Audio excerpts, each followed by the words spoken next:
And to hold them to 38% in the second half was awesome. Good gracious, that was a huge win. They're a really good team. Absolutely. And another evening out statistically there was the field goal percentages.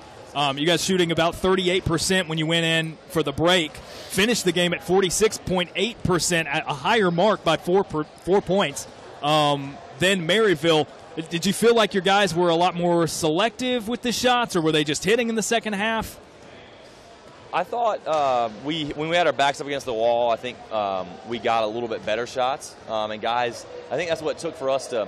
It's tough. We talk about preaching, being shot ready and having a ton of confidence. But when you're missing shots, I mean, we can keep preaching that, but you really got to believe in yourself. And so I think when we fought back, Sam hit some shots, and once guys need to see the ball going in the basket, you can't replace that at all. And so that was, I thought we got some good ones, and we made some tough ones, without a doubt. And I know you're probably going there at some point, but what a game from Spencer Schaffner. From Schaffner and from Cody. Yeah. Good gracious, 29 as a freshman is special. Yeah, absolutely. So I wanted to address, we mentioned, and of course we were on air last night with the loss, buzzer beating, kind of a very good opportunity for some doubts to creep in and to be kind of a devastating, demoralizing loss and have its impact the rest of the season. Here you guys are playing the very next night. Did you feel good about the team's attitude when they came into the Herm tonight?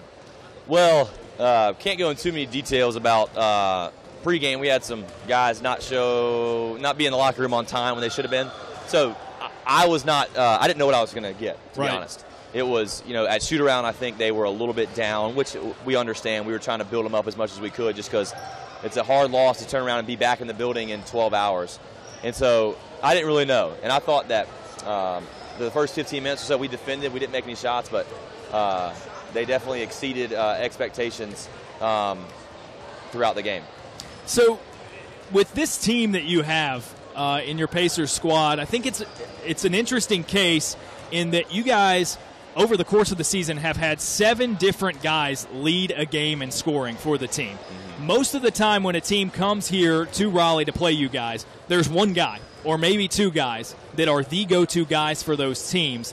How do you feel that compares to guys like, the Scots who have a guy in Schaffner who they're going to get 20 out of every night, and it kind of is going to ebb and flow where your points and production come from on a nightly basis. Yeah, I think it makes us really hard to prepare for. I mean, and that's one of the benefits of I doubt that Cody is at the top of team scouting reports. And so, hold on one second. Hey, Jeff, we got to get those balls up. Sorry. This is on air as we speak, but if Kelly was out here, he would kill me. Good gracious. Sorry. No, you're good. I was thinking, I was like, if he walked out that door, I mean, I may not. I know we just won, but I could get fired. Right. So your question was, I think it makes it very hard for us to prepare for us. We knew Schaffner was a really good player. Doesn't make it any easier to prepare for him, but I thought we did some really good things on him down the stretch. We went no catch with Sam Johnson, and he just tried to deny him all across the floor. But when you don't know who's going to lead us in scoring, that makes it very, very difficult to prepare for us. And we've had, was that 3, 4, 5, 6, 7 guys with more than 7 points? Yep. And the best number I saw is, I just noticed it now, is 21 assists. That's really playing how we want to play. The 20 turnovers we got to correct, but 21, that's awesome. So in that last possession of regulation, a number of guys getting their fair look at the basket. Chris Thomas had a 3-point attempt from the corner. Then I believe it was Strother and then Johnson, or maybe vice versa on those 2. Those probably the first 3 that you would want taking that shot. And then for a number of reasons, it ends up in Jalen Vince's hands.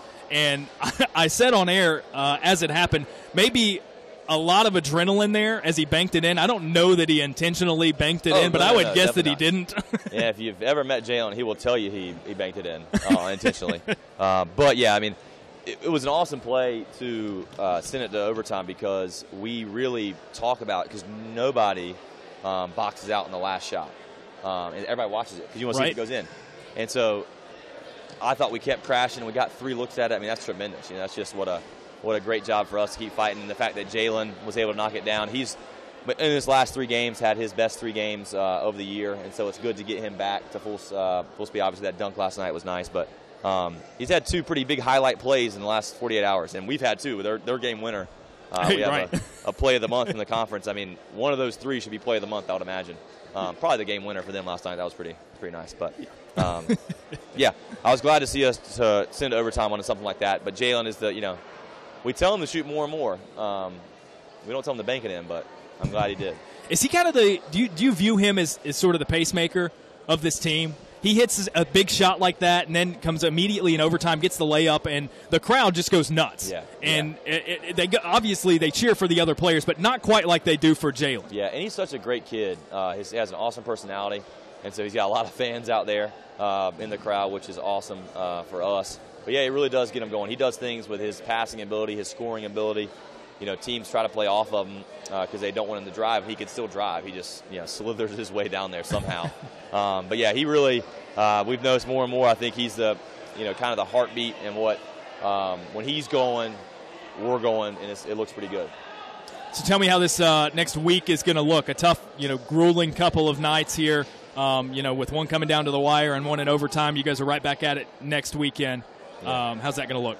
Well, we'll be off tomorrow, which is great. We need it. I mean, not only 3 games in 4 days, but 6 days of going in a row. We got to take tomorrow off.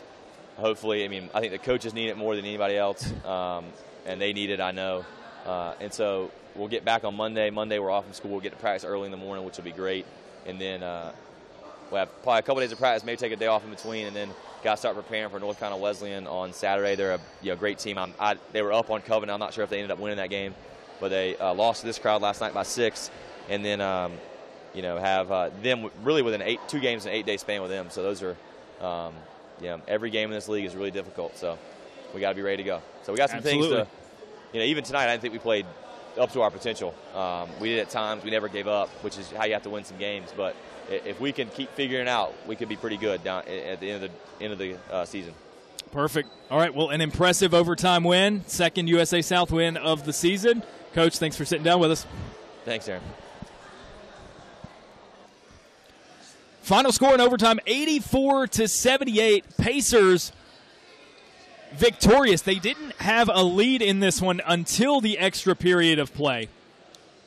And they notch their second conference win of the season over an extremely tough opponent in Maryville.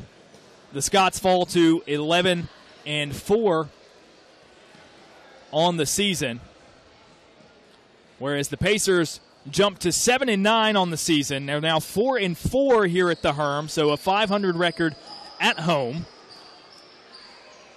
And they are 2-3 in conference play. So with that, I think it's been a long weekend for us. So we're going to take the day off tomorrow too, as Claude's guys are. But we will see you next weekend. North Carolina Wesleyan coming here to the Herm. I believe that one's a doubleheader as well here on the Pacer Sports Network. So Patrick Johnson will have the women's game, and I will have the men's as well. But again, one last time, your final score here at the Herm, 84-78. Pacers win it in extremely exciting fashion over the Maryville Scots here at home on the floor of the Herman Athletic Center. Thanks for joining us on the Pacers Sports Network. Everybody have a safe weekend and try to enjoy going back to work on Monday.